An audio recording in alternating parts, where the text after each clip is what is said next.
Pourquoi, à certains moments, on se sent comme prisonnière? Tu vois, on est bloqué dans les mêmes histoires sans vraiment comprendre pourquoi. Comme si, dans ta vie pro ou perso, quelque chose t'empêchait littéralement d'avancer. Tu veux te lancer, tu veux t'exprimer, tu veux aimer pleinement. Mais il y a un truc qui coince, sans raison apparente, sans logique, juste cette sensation un peu floue. D'ailleurs, cette sensation, je l'appelle la porte invisible. Tu vois déjà ce dont tu es capable. Tu le frôles du bout des doigts et c'est comme si tu butais toujours contre cette même force contraire. Cette limite invisible, c'est évidemment des valises remplies de blessures du passé, et ça tu le sais déjà, mais c'est aussi, et on n'en parle jamais, le fruit d'un héritage biologique qui s'est inscrit dans tes gènes avant même ta naissance. Et le pire, c'est que cet héritage, souvent inconscient évidemment, t'empêche d'avancer librement. Il sape toutes tes chances de créer quelque chose de nouveau. Et ça me fout en rotte. Ça s'exprime par de la fatigue, un sentiment d'illégitimité et une sensation de peur face à l'avenir. Dans cet épisode, je vais te montrer que non seulement tu peux te libérer de ton héritage du passé, mais que ton corps a le pouvoir de réécrire complètement ton histoire. Reste bien jusqu'au bout avec moi parce que je t'ai préparé une méditation guidée spéciale sur mesure juste après ce podcast. Plonge dans Coup de chaud, le podcast des femmes créatives qui osent rêver grand à 50 ans. Dans cet épisode, on va découvrir ensemble comment se libérer de ce que l'on porte, même sans le savoir, et qui peut ruiner nos chances de se réinventer complètement à 50 ans. Alors déjà, parlons du commencement, littéralement. Tu ne le sais peut-être pas encore, mais à ta naissance, 50% de ton bagage cellulaire vient de ta maman et 50% de ton papa. On commence du côté de ta maman. Tu sais déjà que la nourriture et l'oxygène sont transmis par le placenta, qui est une extension directe du corps de ta maman. Du côté de papa, la transmission se fait par le génome des cellules sexuelles, les gamètes, donc les coucougnettes. Mais tu verras qu'il n'y a pas que la couleur des yeux ou certaines caractéristiques physiques qui sont transmises. Écoute bien ceci. Les émotions liées aux expériences, elles aussi, sont transmises. Tu portes dans tes cellules, et sans savoir, l'état émotionnel, hormonal de tes deux parents. Et évidemment, c'est pas moi qui l'invente. Selon les travaux du docteur Bruce Lipton, qui est un chercheur en biologie cellulaire, notre environnement prénatal programme déjà l'expression de nos gènes bien avant notre naissance. Que ce soit le stress, l'amour ou la peur ou même l'insécurité, tout ce qui a été vécu et perçu pendant ta conception. C'est le domaine scientifique de l'épigénétique. Nous sommes construits sur le terrain de jeu de nos propres parents.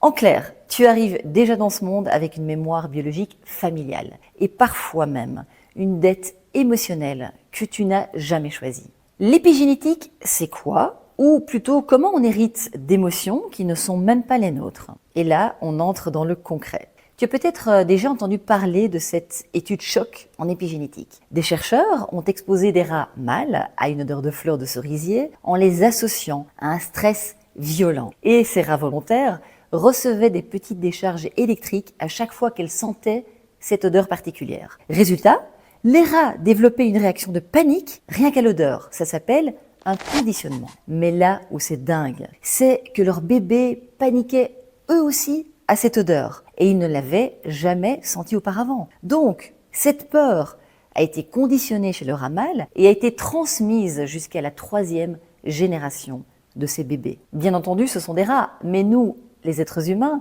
quel est l'impact de cette épigénétique dans notre vie de tous les jours? Tu vois que dans cette expérience, notre corps peut croire qu'un danger est réel alors qu'il ne l'est plus et continuer à réagir comme si on y était encore. Car le cerveau ne fait pas la différence. Il a été conditionné encore et encore jusqu'à y croire. C'est ce qu'on appelle l'effet nocebo, utilisé aussi en médecine. Ton corps manifeste une menace qui vient du passé et qui n'existe même plus. Et cette menace imaginaire sabote ton présent. La bonne nouvelle maintenant, c'est que c'est réversible. Et j'en suis la preuve vivante. Je vais te partager quelque chose de personnel qui illustre ce propos.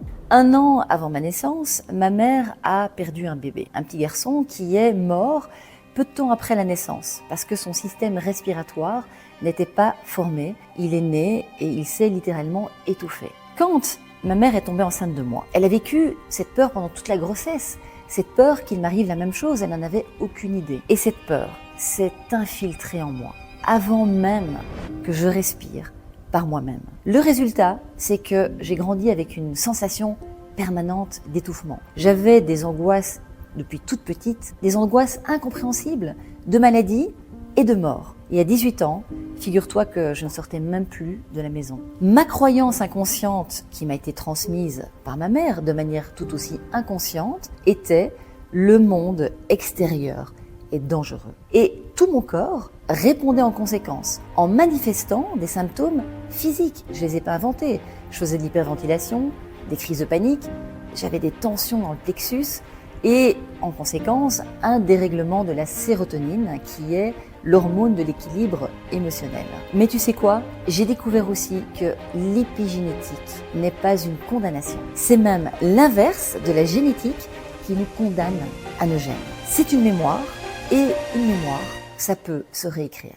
Grâce à toutes des techniques, à des outils comme à la respiration, la visualisation, la méditation et surtout reformuler la croyance de manière positive qui peut littéralement changer ton programme intérieur. Aujourd'hui, ma nouvelle croyance, c'est « je suis en sécurité dans le monde ». Et crois-moi, ça change tout. Non seulement dans ma tête, mais dans mon corps, dans ma voix, dans mes relations et ma santé. Alors, si je récapitule pour toi. 1.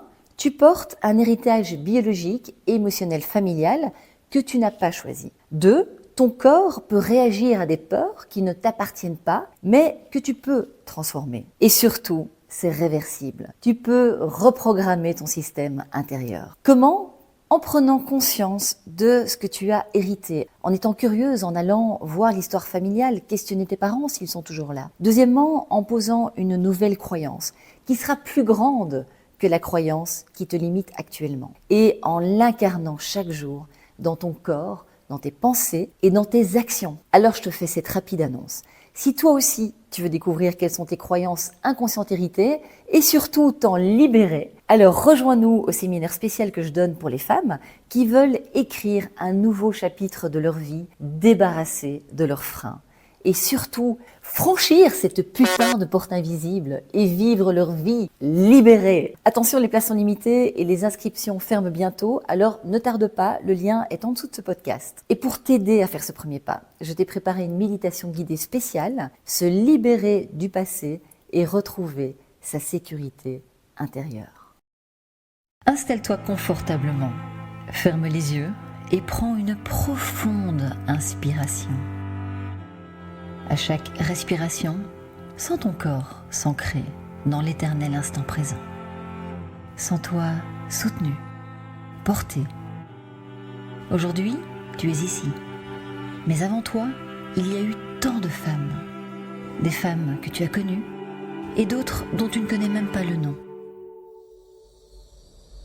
Des mères, des grands-mères, des arrière-grands-mères, des sœurs, des tantes, des cousines oubliées. Chacune d'elles a traversé son lot d'épreuves, de joie, de peine et d'espoir. Devant toi, une immense lignée de femmes, reliées les unes aux autres, formant une chaîne infinie qui remonte à la nuit des temps. Elles se tiennent par la main et tu es là, au bout de cette chaîne, portant en toi tout ce qu'elles ont vécu. Respire profondément, très bien. Et à chaque expiration, imagine que tu libères tout ce qui ne t'appartient pas.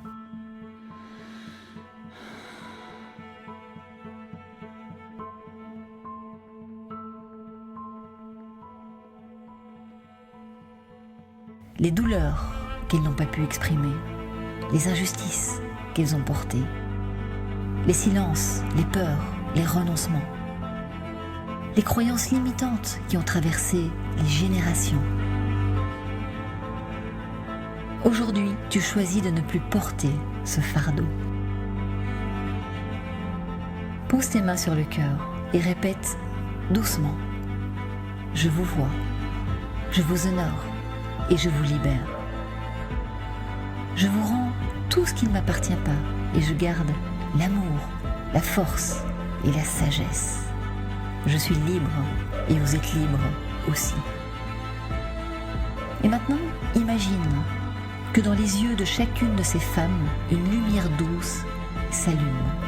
Une lumière qui représente tout l'amour qu'elles n'ont peut-être pas su exprimer, mais qui a toujours été là, caché dans les non-dits, dans les gestes, dans le simple fait qu'elles ont permis ta naissance. Elles te regardent avec un amour inconditionnel. Et dans un murmure, tu entends leur voix douce te dire « Merci d'être là, merci d'oser nous libérer, merci de choisir la paix. » Et toi aussi, avec le cœur léger, tu leur offres ces mots. « Je vous pardonne, je vous aime, je suis la somme de toutes vos forces et de toute votre lumière. » Respire profondément, encore un peu plus, très bien. Sens dans tout ton corps une onde de paix, une vague de douceur qui t'enveloppe. C'est fini. Ce qui devait être libéré l'a été. Tu es désormais le lien entre le passé et le futur, entre ce qui a été et ce que tu choisis de devenir. Et aujourd'hui, tu choisis de marcher libre, connecté à l'amour de cette lignée, mais sans emporter les fardeaux.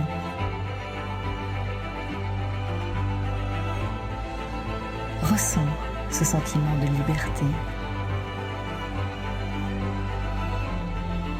Ressens profondément ce sentiment d'amour et de liberté. Tu peux vivre ta vie libre. Libre.